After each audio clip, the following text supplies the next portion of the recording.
ఓం శ్రీ మహాలక్ష్మీదేవియే నమః. సిరులను ఇచ్చే సిరి మహాలక్ష్మిగా, వరాలను ఇచ్చే వరమహాలక్ష్మిగా ఈ శ్రావణ మాసంలో లక్ష్మీదేవి అమ్మవారికి పూజలు చేస్తాం. అష్టైశ్వర్యాలను ప్రసాదించే అష్టలక్ష్ములలో ఒకరుగా మనము వరలక్ష్మిగా ఆరాధన చేస్తాము. వరలక్ష్మి వ్రతం అనేది మంగళకరమైన వ్రతం. ఈ వ్రతాన్ని ఆచరించడం వలన అమ్మ యొక్క అనుగ్రహం కలిగి సకల శుభాలు అనేవి కలుగుతాయి. ఇంతటి మహత్యం ఉన్నటువంటి వరలక్ష్మి వ్రతంలో తోరం ఎలా కట్టుకోవాలి, కలశం ఎలా పెట్టాలి, అమ్మవారికి వాయనం ఎలా ఇవ్వాలి అనే విశేష వివరాలతో ప్రతి ఒక్క విషయాన్ని కూడా మీకు ఈరోజు పూజా విధానంలో చెప్పడం జరుగుతుందండి. పూజా విధానం ఎక్కడ స్కిప్ చేయకుండా చివరి వరకు చూసినట్లయితే పూజ గురించి ప్రతి ఒక్క విషయం కూడా చాలా చక్కగా అర్థమవుతుంది. అందరికీ నమస్కారం అండి. అందరూ ఎలా ఉన్నారు? బాగున్నారా? నేను బాగున్నాను. మీరు ఇంకా బాగుండాలని మనస్ఫూర్తిగా కోరుకుంటున్నాను. భక్తితో లక్ష్మీదేవిని పూజించిన వారికి, కొలిచిన వారికి కొంగు బంగారమై వరాలను ఇచ్చే తల్లి వరలక్ష్మీదేవి అని సాక్షాత్ ఈ విషయాన్ని శివుడు పార్వతీదేవికి తెలియజేసినట్లుగా స్కాంద పురాణంలో అయితే తెలియజేయబడిందండి. వరలక్ష్మి వ్రత పూజా విధానంలో అలంకరణ అనేది మన తృప్తి కోసం మాత్రమే చేస్తాము. ఈ తల్లిని పూజించడానికి నిర్మలమైన భక్తి, ఏకాగ్రత ఉంటే చాలండి. వర అంటే శ్రేష్టమైనదని అర్థం. ప్రతి సంవత్సరం శ్రావణ పౌర్ణమికి ముందు వచ్చే శుక్రవారం వేళ వరలక్ష్మి వ్రతాన్ని ఆచరించాలి అని వరలక్ష్మి వ్రత మహత్యంలో తెలియజేయబడిందండి. ఒకవేళ ఈ రోజున ఎవరికైనా సరే వరలక్ష్మి వ్రతం ఆచరించడం కుదరనట్లయితే శ్రావణ శుక్రవారాలలో ఏ రోజైనా సరే ఈ వ్రతాన్ని ఆచరించవచ్చు. మరి ఈ వ్రతాన్ని పెళ్ళైన వారు మాత్రమే చేయాలా, పెళ్లి కాని వారు చేయకూడదా అంటే అలా ఏమీ లేదండి. అమ్మను పూజించడానికి అటువంటి నియమాలు అనేది ఏమీ లేవు. నిర్మలమైన భక్తితో అమ్మను ఎవరైనా సరే పూజించవచ్చండి. కానీ ఈ సంవత్సరం పూజను మొదలుపెట్టినట్లయితే ఖచ్చితంగా 3 సంవత్సరాలు ఈ పూజను చేయవలసి ఉంటుంది. ఎప్పుడైనా వ్రతాలు మొదలుపెట్టినప్పుడు 3 సంవత్సరాలు లేదా 5 సంవత్సరాలు అయితే కంటిన్యూ చేస్తూ ఉండాలండి. వరలక్ష్మి వ్రతాన్ని ఆచరించేటప్పుడు సపరేట్గా పూజాపీఠాన్ని పెట్టాలంటే తప్పనిసరిగా అడుగుతున్నారండి. అలాంటిది ఏమీ లేదు. మీరు పూజా మందిరంలో పూజనైతే చేసుకోవచ్చండి. మా పూజా మందిరం చాలా చిన్నది. అందుకే ఇలాంటి పూజా వ్రతాలు చేస్తున్నప్పుడు సపరేట్గా పూజాపీఠాన్ని పెట్టి పూజ అయితే చేస్తూ ఉంటాను. వరలక్ష్మి వ్రతంలో పూజాపీఠను ఏ దిక్కున ఉంచాలి అని అంటున్నారండి. ఏ దిక్కున అమ్మవారికి పీఠం అనేది ఏర్పాటు చేసి పూజ అనేది చేయవచ్చు అని నేను చాలా వీడియోస్లో చెప్తూ ఉన్నానండి. తూర్పు ఈశాన్యం మూలగా అయితే పూజాపీఠను ఏర్పాటు చేసి పూజ అయితే చేయవలసి ఉంటుంది. ఒకవేళ తూర్పు ఈశాన్యానికి మూలకు కనుక మీరు పూజ చేయడం కుదరనట్లయితే ఇంట్లో ఏ దిక్కునైనా సరే పూజ అనేది చేయవచ్చు. ముఖ్యంగా వరలక్ష్మి వ్రతాన్ని ఆచరించేవారు పాటించవలసిన నియమాలు ఏమిటి అంటే ఇంటిని శుచి శుభ్రతతో ఉంచుకోవాలి. అలాగే అమ్మవారు మన ఇంట అడుగుపెట్టే సమయాన ఇల్లంతా కూడా శుచి శుభ్రతతో ఉండడం, అలాగే సింహద్వారం దగ్గర ఈ విధంగా నిండుగా కళకళలాడేగా ముగ్గులు వేసి అమ్మవారి పాదాలను వేసి ఉంచడం వలన అమ్మవారికి ఇంట్లోకి ఆహ్వానం పలుకుతూ దీపం అనేది వెలిగించవలసి ఉంటుందండి. ఈ విధంగా ఉదయాన్నే దీపం అనేది వెలిగించాలి. ఇలా ఏ ఇంటి ముందు కళకళలాడుతూ ముగ్గులు ఉంటాయో ఆ ఇంట్లోకి లక్ష్మీదేవి అమ్మవారు ఆహ్వానింపబడి స్థిరనివాసం ఏర్పరచుకొని ఉంటుందని చెప్తారండి. ఇంకా ఈ రోజున మాంసాహారం తినకూడదు, ఇంకా ఇంట్లో వండకూడదండి. అలాగే బ్రహ్మచర్యం అనేది పాటించాలి. వరలక్ష్మి వ్రత పూజా విధానంలో తోరానికి చాలా ప్రాముఖ్యత ఉందండి. ఈ తోరాన్ని కలశం ఆనవాయితీ ఉన్నవారైనా, కలశం ఆనవాయితీ లేనివారైనా సరే కట్టుకోవచ్చు. ఈ తోరానికి ముఖ్యంగా కావాల్సింది ఏమిటి అంటే తెల్లటి దారబంతి కావాలండి. అది కొత్తదైతే మంచిది. 9 దారం పోగులైతే వేసి నిండుగా పసుపు రాసి 9 రకాల పువ్వులతో అయినా సరే లేదా ఒక్క పువ్వుతో అయినా సరే తోరాన్ అనేది తయారు చేయవచ్చండి. తోరాన్ని తయారు చేసేటప్పుడు ముడులైతే పువ్వులు మాల కట్టినట్టుగా ముడైతే వేయకూడదు. ఇటువంటి ముళ్ళైతే వేస్తూ తోరాన్ని అయితే తయారు చేయవలసి ఉంటుంది. 3 తోరాలు అయితే పూజలో తయారు చేయవలసి ఉంటుందండి. ఒక తోరం లక్ష్మీదేవి అమ్మవారికి సమర్పించాలి, ఒక తోరం మన చేతికి కట్టుకోవాలి, ఒక తోరం వచ్చిన ముత్తైదుకు తాంబూలంలో పెట్టి ఇవ్వాలి. ఇలా తోరాలు అనేవి వచ్చిన ముత్తైదులందరికీ కూడా ఇవ్వచ్చండి. కాబట్టి అన్ని తోరాలు కూడా ముందుగానే తయారు చేసి పెట్టుకోవాలి. ఇక అలాగే అమ్మవారికి ఇవ్వాల్సిన తాంబూలం లేదా వచ్చిన ముత్తైదులకైనా సరే తాంబూలం అనేది ముందుగానే తయారు చేసి పక్కన పెట్టుకోవాలి. మరి ఆ తాంబూలంలో ఏమేమి ఉండాలి అంటే మీ శక్తి కొలది ఒక జాకెట్ మొక్క పెట్టుకోవచ్చండి, లేదా చీరైనా పెట్టవచ్చు. నేను ఇక్కడ ఒక జాకెట్ మొక్క, 2 తమలపాకులు, 2 పళ్ళు, పసుపు, కుంకుమ, వక్క, పువ్వులు, గాజులు ఇవన్నీ కూడా ముఖ్యమేనండి. వీటన్నిటితో పాటుగా శనగలు అయితే ఇవ్వాల్సి ఉంటుందండి. అవి కూడా పచ్చి శనగలు ఇవ్వాలండి. పచ్చి శనగలు కూడా ముందు రోజు రాత్రి నానబెట్టుకోవాలి. ఇంకా మీకు వీలైతే గోరింటాకు కూడా తాంబూలంలో పెట్టి ఇస్తే చాలా మంచిదండి. కాబట్టి అమ్మవారికి ఇచ్చినా లేదా వచ్చిన ముత్తైదులకి తాంబూలంలో ఇచ్చినా కూడా ఇవన్నీ తప్పనిసరి. అమ్మవారికి ఇచ్చేటటువంటి తాంబూలంలో తప్పనిసరిగా మనం ముందుగా తయారు చేసి పెట్టుకున్నటువంటి తోరాన్ని కూడా పెట్టి అమ్మవారి కోసం సిద్ధం చేసి పక్కన పెట్టుకోవాలండి. పూజా వ్రతంలో ఒకసారి కూర్చున్న తర్వాత లెగవకుండా అక్కడే ముందుగా పూజకు అన్నీ సిద్ధం చేసి పక్కన పెట్టుకొని పూజకైతే అన్నీ సిద్ధం చేసుకోవాలి. ఇలా పూజకు అన్నీ ముందుగానే సిద్ధం చేసుకోవటం వల్ల పూజ అనేది చాలా ప్రశాంతంగా చేసుకోవచ్చండి. అందుకే మీకు ప్రతి ఒక్కటి కూడా చాలా డీటెయిల్గా చెప్తూ ఉన్నాను. పూజకి ముందుగా ఏమేమి ఏర్పాట్లు చేసుకోవాలనే విషయాన్ని కూడా ముందుగానే ఒక వీడియో పెట్టున్నానండి. మీకు లింక్ డిస్క్రిప్షన్లో ప్రొవైడ్ చేస్తాను. మీరు ఎవరైనా మిస్ అయినట్లయితే ఆ వీడియో కూడా చూడండి.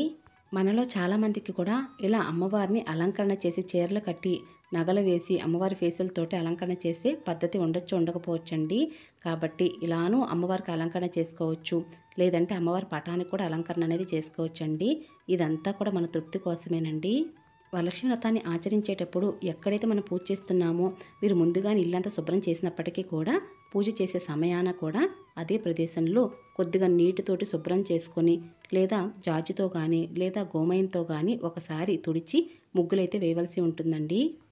అలాగే అమ్మవారికి ఏర్పరిచినటువంటి పూజా పీటను కూడా నిండుగా పసుపు కుంకుమలతో అలంకరణ చేసి ఒక వస్త్రాన్ని ఏర్పరచుకొని, అలాగే అమ్మవారు ఇంట్లోకి వస్తున్నట్లుగా ఆహ్వానిస్తున్నట్లుగా గుమ్మం దగ్గర ఎలా అయితే అమ్మవారి పాదాలు వేశామో అదేవిధంగా అమ్మవారి పీట ముందు కూడా కమల పుష్పము, అలాగే ఆవు గిట్టలు అంటే ఆవు కాళ్ళు, అమ్మవారి పాదాలు ఇవన్నీ కూడా వేస్తే మంచిదండి. ఇక ఈ విధంగా అయితే పూజకు అన్నీ సిద్ధం చేసుకోవాలి. ఇక అలాగే అమ్మవారికి ఆసనం ఏర్పరిచాం కదండి, ఆసనం మీద కూడా కొద్దిగా పసుపు కుంకుమ వేసి అలాగే కొద్దిగా జవ్వాది పౌడర్ లేదా జవ్వాది ఆయిల్ అయినా సరే ఆ పూజాపీట పైన కొద్దిగా ఇలా అద్దండి. మంచి సువాసన వస్తూ ఉంటుంది. ఎక్కువ మంది అడుగుతున్నారండి, మీరు ఈ పూజాపీటను ఎక్కడ తీసుకున్నారని. నేను ఎక్కడా తీసుకోలేదండి. నేను మా ఇంట్లో కబోర్డ్స్ తయారు చేసేటప్పుడు మిగిలినటువంటి చెక్క ముక్కలతోటి నేనే ఈ విధంగా చెక్కపీటను అయితే తయారు చేసుకున్నాను. అలాగే అందంగా ముగ్గులు వేసుకొని గంటలు అవి కట్టి అమ్మవారికి ఆసనంగా అలంకరణగా ఈ చెక్కపీటను అయితే తయారు చేసుకున్నానండి. అందుకే మీరు అడిగినప్పుడైతే నేను సమాధానం చెప్పలేకపోతున్నాను.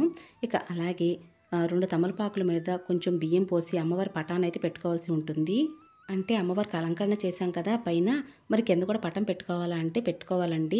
మనం ప్రతినిత్యము కూడా లక్ష్మీదేవి అమ్మవారికి ఈ పటానికే కదా పూజలు చేస్తూ ఉంటాము.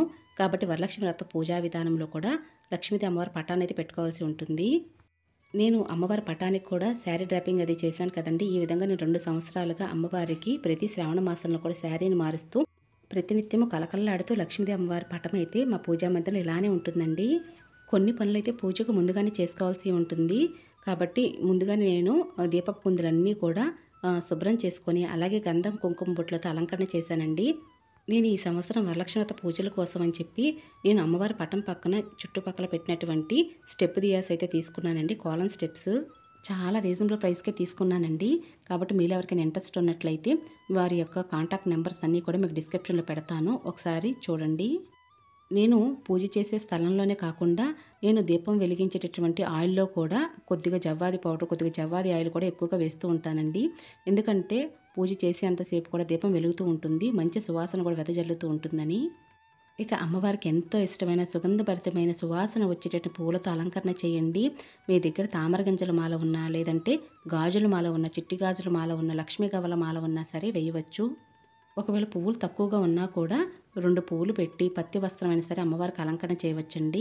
ఇక పూజలో కలశం ఎలా పెట్టాలనే విషయం తెలుసుకుందాము. అలాగే కలశలు ఏమేమి వేయాలనే విషయం కూడా తెలుసుకుందామండి. ఒక ఇత్తడి, వెండి, రాగి ప్లేట్ ఏదైనా తీసుకోవచ్చు. అందులో కొద్దిగా బియ్యం వేసి పసుపు కుంకుమ వేయాలండి. వేసిన తర్వాత కలశం చెంబు, ఇది కూడా ఇత్తడిది కానీ వెండిది కానీ రాయిది కానీ తీసుకోవాలి. ఇందులో సగానికి పైగా నీళ్ళు అనేది పోయవలసి ఉంటుంది. చాలామంది బియ్యం కూడా పోస్తూ ఉంటారండి, నీళ్ళను కూడా పోయవచ్చు. అందులో కొద్దిగా పసుపు, కుంకుమ, అక్షింతలు, 1 రూపీ కాయిన్, కొద్దిగా జవ్వాది పౌడరు ఇవన్నీ కూడా వేయాలి. లేదా కొద్దిగా పచ్చకర్పూరమైన వేయవలసి ఉంటుందండి. అలాగే ఒక పుష్పాన్ని కూడా వేసి నమస్కరించుకొని మామిడాకు కానీ లేదా 5 తమలపాకులైనా సరే ఈ నెలలో పెట్టవలసి ఉంటుంది. ఇది చాలా మంచిదండి, శుభప్రదం కూడా. ఇలా మామిడాకులు కానీ లేదా తమలపాకులైనా పెట్టాలి. ఇంకా కొబ్బరికాయ అయితే పెట్టవలసి ఉంటుందండి. కొబ్బరికాయకే నిండుగా పసుపు రాసి కుంకుమ బొట్లతో అలంకరణ చేయవచ్చు.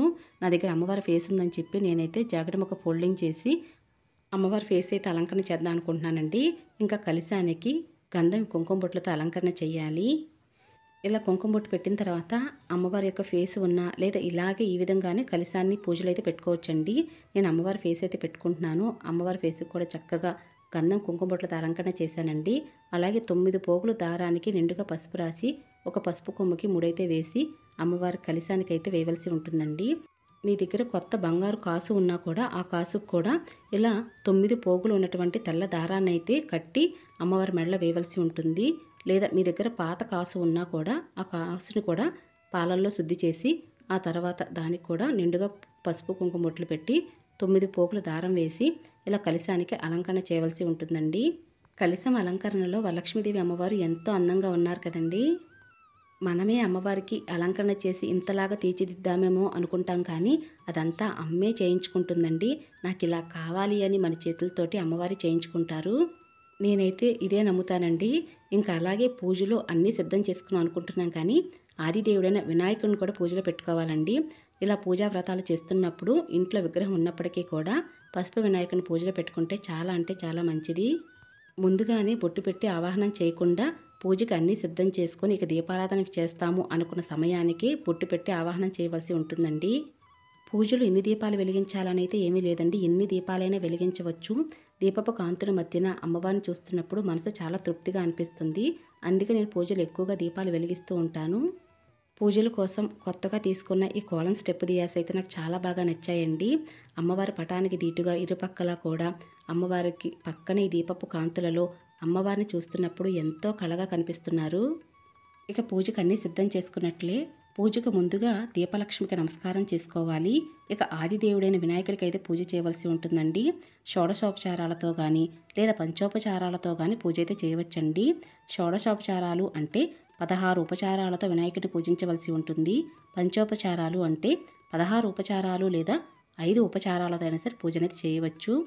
16 ఉపచారాలు అంటే ఆదిదేవుడి వినాయకుడికి నమస్కరించుకొని 2 పూల అలంకరణ చేసి స్వామివారికి ధ్యానం, ఆవాహనం, ఆసనం, పాద్యం, అర్ఘ్యం, స్నానం, వస్త్రం, యజ్ఞోపవీతం, గంధం, పుష్పాక్షంతలతో పసుపు కుంకుమలను సమర్పించాలి. ఇంకా దీపం ధూపం చూపించి నైవేద్యం సమర్పించాలి. మంత్రపుష్పం చెప్పుకొని ఆత్మ ప్రదక్షిణ చేసి 2 అక్షింతలు గణపతి దగ్గర వేయాలి. 3 సార్లు గణపతిని పట్టుకొని యథాస్థానం ప్రవేశయామి అని చెప్పుకోవాలి. ఆ తర్వాత గణపతి దగ్గర 2 అక్షింతలు తీసుకుని తల మీద వేసుకొని నమస్కరించాలి. ఈ విధంగా వినాయకునికి పూజ అయితే చేయవలసి ఉంటుందండి. వినాయకునికి నమస్కరించుకొని పూజలో ఎటువంటి విఘ్నాలు రాకుండా చూడు స్వామి అని నమస్కరించుకోవాలి. ఈ విధంగా వినాయకునికి పూజ చేసిన తర్వాత వరలక్ష్మీదేవి అమ్మవారి పూజనైతే మొదలు పెట్టుకోవాల్సి ఉంటుంది. ఎలా అయితే వినాయకునికి పూజించామో అలానే అంటే వరలక్ష్మీదేవి అమ్మవారికి కూడా ధ్యానం, ఆవాహనం, ఆసనం, పాద్యం, అర్ఘ్యం, స్నానం, వస్త్రం, యజ్ఞోపవీతం, గంధం, పుష్పాక్షంతలతో పూజ అయితే చేయవలసి ఉంటుందండి. అలాగే అమ్మవారికి పసుపు కుంకుమలు కూడా సమర్పించాలి. ఇలా సమర్పించిన తర్వాత అమ్మవారి ముందు అక్షంతలతో కానీ మంగళకరమైన వస్తువులతో కానీ లక్ష్మీ అష్టోత్తరాన్ని చదవాలి. ఇంకా మీకు వచ్చినట్టు పాటలన్నీ కూడా అమ్మవారి ముందు పాడవచ్చు. మహాలక్ష్మి అష్టకంతో అమ్మవారిని ఈ రోజున ఆరాధన చేయాలి. పూజలో ఎక్కువగా ధూపాన్ని వేస్తూ ఉండండి. అమ్మవారికి ధూపం అంటే చాలా ఇష్టము. ఈ పూజలోనే కాదండి, ఇల్లంతా కూడా ధూపాన్ని చూపించండి. ఈ విధంగా అమ్మవారికి దీపధూపం కూడా చూపించిన తర్వాత ఇంకా పూజలో ముఖ్యంగా తోర గ్రంథి పూజ అయితే చేయవలసి ఉంటుందండి. అందుకు గాను ముందుగా తయారు చేసి పెట్టుకున్నటువంటి తోరాన్ని ఇలా పూజలో పెట్టుకోవాలి. వరలక్ష్మి వ్రత కథ పుస్తకంలో ఇలా తోరగ్రంథి పూజ ఎలా చేయాలనే విషయాన్ని మనకి పూర్తి వివరణాత్మకంగా ఉంటుందండి. అందులో మంత్రాలు కూడా ఉంటాయి. ఒక్కొక్క మంత్రాన్ని చదువుతూ అక్షింతలను సమర్పిస్తూ తోరగ్రంథి పూజ అయితే చేయవలసి ఉంటుంది. పూజలో తప్పనిసరిగా ఈ తోరగ్రంథి పూజ అయితే చేయాలండి. గ్రంథి అంటే ముడి అని అర్థం కాబట్టి 9 ముడులతో చేసినటువంటి ఈ తోరాన్ని నవసూత్రం అని అంటారు. ఈ నవసూత్రానికి పూజించిన తర్వాత ఆ నవసూత్రాన్ని మీరే మీ చేతులతో ఎడమ చేతి నుండి కుడి చేతి కట్టుకోవాల్సి ఉంటుంది. లేదా మీ భర్తతో అయినా సరే మీ చేతి కట్టించుకోవచ్చండి. ఇలా కట్టించుకోవడం చాలా అంటే చాలా మంచిది. వరలక్ష్మి వ్రతంలో కట్టినటువంటి ఈ తోరాన్ని ఎప్పుడు తీయాలి అంటే పగలు రాత్రి మీ చేతికే ఉంచుకొని మరుసటి రోజు శనివారం వేళ అమ్మవారికి పూజ చేసి ఆ తర్వాత పూజాపీఠానికి కదిపిన తర్వాత అప్పుడు ఈ తోరాన్ని తీసి పచ్చని చెట్టు మొదల్లో కానీ లేదా మీరు పూలది అమ్మవారికి నిర్మాల్యం తీశారు కదండి అందులోనే సరే పెట్టేసి పారే నదిలో బావిలో వేయవచ్చు. ఇక తోరాన్ని చేతి కట్టుకున్న తర్వాత చేతులు కొద్దిగా అక్షింతలు ఒక పువ్వుని పట్టుకుని వరలక్ష్మి వ్రత కథనైతే చదవలసి ఉంటుందండి. ఇలా కథ చదివేంతసేపు కూడా చేతులు అక్షింతలు పువ్వు అయితే ఉండవలసి ఉంటుంది. ఇలా వ్రత కథ చదివిన తర్వాత ఆ పువ్వు అక్షింతలు అమ్మవారు కలిసిన దగ్గర వేయవలసి ఉంటుంది. ఇంకా మీ గోత్రనామాలన్నీ కూడా చెప్పుకొని అమ్మవారి ముందు 2 అక్షింతలు అయితే వేయండి. ఇంకా మీ శక్తి కొలది అమ్మవారికి జాకెట్ ముక్క కానీ చీర కానీ పెడదాం అనుకున్నప్పుడు ఆ చీర మీద చక్కగా ముందుగా మనం తయారు చేసి పెట్టుకున్నటువంటి తాంబూలాన్ని పెట్టి అమ్మవారికి అయితే సమర్పించాలండి. వరలక్ష్మి వ్రతం రోజున ఇలా పూజ అనంతరము ముత్తైదుకి తాంబూలం ఇస్తే చాలా అంటే చాలా మంచిదండి. ఒక్క ముత్తైదుకైనా తాంబూలం ఇవ్వాల్సి ఉంటుంది. ఇలా అమ్మవారికి వాయనం సమర్పించిన తర్వాత మీరు వండినటువంటి పిండి వంటలన్నీ కూడా లేదా పండ్లైనా సరే అమ్మవారి ముందు ఈ విధంగా పెట్టి సమర్పించవలసి ఉంటుందండి. అమ్మవారికి తాంబూలము అలాగే నైవేద్యము ఈ విధంగా సమర్పించాలి. ఇంకా మీకు వచ్చినటువంటి మంగళహారతి పాటలన్నీ కూడా పాడి అమ్మవారికి ఈ రోజున పంచహారతి లేదా పచ్చకర్పూరంతో హారతి అయితే ఇవ్వవలసి ఉంటుంది.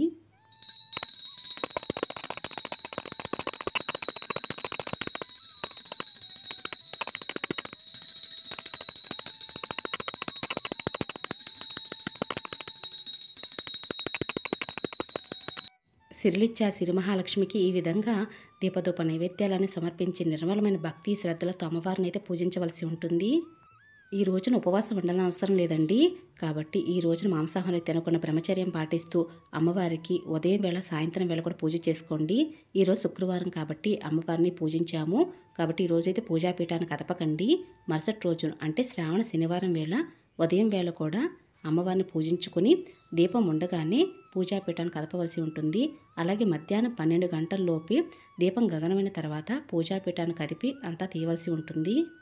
పూజ అనంతరం కలిసి దగ్గరటువంటి నక్షంత తల మీద వేసుకోండి. అలాగే ఇంటి కుటుంబ సభ్యులకు కూడా 2 నక్షంతలు ఇవ్వండి. వారు కూడా తల మీద వేసుకుంటారు. ఇదంతా కూడా అమ్మవారి యొక్క ఆశీర్వాదంగా భావించాలి. గర్భిణీ స్త్రీలు వరలక్ష్మి వ్రతాన్ని ఆచరించవచ్చునా అంటే వారింటి ఆచారాన్ని బట్టి ఉంటుందండి. చాలామంది కూడా 5 నెలలు నిండిన తర్వాత పూజా వ్రతాలు కూర్చొనివారు. కొంతమంది అయితే 3వ నెలల నుంచి పూజా వ్రతాలు చేయనివ్వరండి. కాబట్టి వారింటి ఆచారాన్ని బట్టి వరలక్ష్మి వ్రతాన్ని ఆచరించవచ్చు. వరాలనిచ్చే ఆ వరమహాలక్ష్మి యొక్క అనుగ్రహం మీ మీద మీ కుటుంబం మీద ఎల్లవేళలా ఉండాలని, అలాగే అమ్మవారి యొక్క అనుగ్రహం వలన మీ ఇంట అష్టైశ్వర్యాలతో తొలతూగాలని నేను కూడా మనస్ఫూర్తిగా కోరుకుంటున్నానండి. మీ అందరూ సంతోషంగా ఉంటేనే నేను కూడా సంతోషంగా ఉంటానండి. శ్రావణ శుక్రవారం వేళ వరలక్ష్మి వ్రతాన్ని ఏ విధంగా ఆచరించాలి అనే విషయాన్ని పూర్తి వివరణాత్మకంగా మీకు ఈరోజు పూజా వీడియోలో పూజా విధానం షేర్ చేశాను కదండి. మీలో ఎవరికైనా సరే ఈ వీడియో నచ్చినట్లయితే తప్పకుండా మీ ఫ్రెండ్స్కి రిలేటివ్స్కి ఫార్వర్డ్ చేయండి. అలాగే లైక్ చేసి షేర్ చేసి కామెంట్ ఇవ్వండి. మరొక మంచి పూజా విధానంతో మళ్ళీ కలుసుకుంటానండి. ఇక అప్పటి వరకు నమస్కారం అండి.